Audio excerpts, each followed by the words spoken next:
కాంగ్రెస్ నిర్వాకంపై సూర్యాపేట జిల్లా నాగారం మండలం లక్ష్మాపురం గ్రామ రైతులు ఆందోళన చేస్తున్నారు. దీనికి సంబంధించి పూర్తి అప్డేట్స్ మా ప్రతినిధి రాము అందిస్తారు. రాము, చెప్పండి.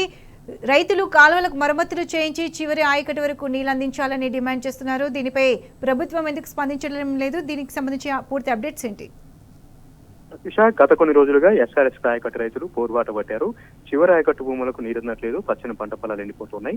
ప్రస్తుతం యాసంగి సంబంధించినటువంటి నార్మల్లు వేసుకున్నాం, నార్మల్లకు నీరందక ఎక్కడికక్కడ ఎండిపోతున్నాయంటూ నాగారం, తిరుమలగిరి, ఆరోపల్లి, జాజిరెడ్డిగూడ మండలాలకు సంబంధించినటువంటి రైతులు గత కొన్ని రోజులుగా నిరసన కార్యక్రమాలు చేస్తా ఉన్నారు. తాజాగా నాగారం మండలం లక్ష్మీపురం గ్రామంలో ఎస్ఆర్ఎస్పీ కాలువల వద్దకు వెళ్లి పెద్ద ఎత్తున రైతులు అక్కడ రాజకీయాలకు అతీతంగా, పార్టీలకు అతీతంగా నిరసన కార్యక్రమం చేయడం జరిగింది. స్థానికంగా ఉన్నటువంటి ఎమ్మెల్యే స్పందించాలి.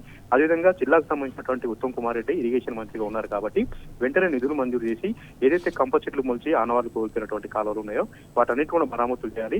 డీబీఎం ఏదైతే డిస్ట్రిబ్యూటర్ కెనాల్స్ ఉన్నాయో వాటిని కూడా మరామతులు చేసి మిడ్మానేర్ నుంచి ఎక్కువ మొత్తంలో నీటిని ఫోర్స్ గా వదిలేస్తే ఇక్కడ చివరి ఆయకట్టు భూములకు నీరు అందుతుందనేది వాళ్ళ డిమాండ్ గా ఉంది. ఏ ఒక్క అధికారి పట్టించట్లేదు, ఆజమాయిషీ లేదు, పర్యవేక్షణ లేకపోవడంతోనే ఎక్కడ గంటలు అక్కడే పడిపోతా ఉన్నాయి. కాలువల కట్టలు దిగి చివరి ఆయకట్టు వరకు నీళ్లు రావట్లేదంటూ వాళ్ళు ఆపుతున్నారు. గత బీఆర్ఎస్ పార్టీ ప్రభుత్వంలో గోదావరి నుంచి కాళేశ్వరం జలాలను పుష్కలంగా పారించారు.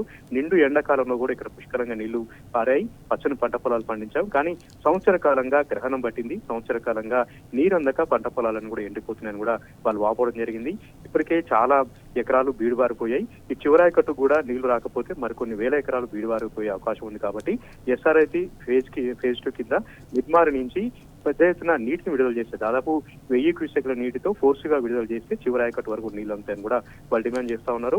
ఇదే రకంగా ప్రభుత్వం మొత్తి నిద్రపోతే నిర్లక్ష్యంగా వ్యవహరిస్తే హైదరాబాద్, వరంగల్, అదేవిధంగా జాజిరెడ్డిగూడెం, జనగాం సంబంధించినటువంటి రహదారులను దిగ్బంధిస్తామని కూడా రైతులు అల్టిమేటం జారీ చేయడం జరిగింది. కాంగ్రెస్ పార్టీ ఎమ్మెల్యేని ఎక్కడికక్కడ నిలదీస్తాం, ఎక్కడికక్కడ గేరవ చేస్తామని కూడా రైతులు చెప్తా ఉన్నారు. ఇందులో ఎలాంటి రాజకీయాలు లేదు, ఎలాంటి పార్టీ లేదు. రైతులుగా మేము బాధపడతా ఉన్నాం, రైతులుగా మా బాధ తెలవాలని ధర్నాలు చేస్తున్నామని కూడా వాళ్ళు స్పష్టంగా చెప్తా ఉన్నారు. 3-4 రోజులలో నీళ్లు చివరాయకట్టు వరకు విడుదలయ్యేలాగా ఎక్కువ మొత్తంలో నీటిని విడుదల చేయకపోతే, కాలువలను బాగు చేయకపోతే జిల్లా బంధుకు కూడా పిలిపిస్తామని కూడా నగరం సంబంధించినటువంటి రైతులు, అదేవిధంగా తిరుమలగిరి, తుంగతుర్తి రైతులు డిమాండ్ చేస్తా ఉన్నారు. Pratyusha. Right Ramu, thank you.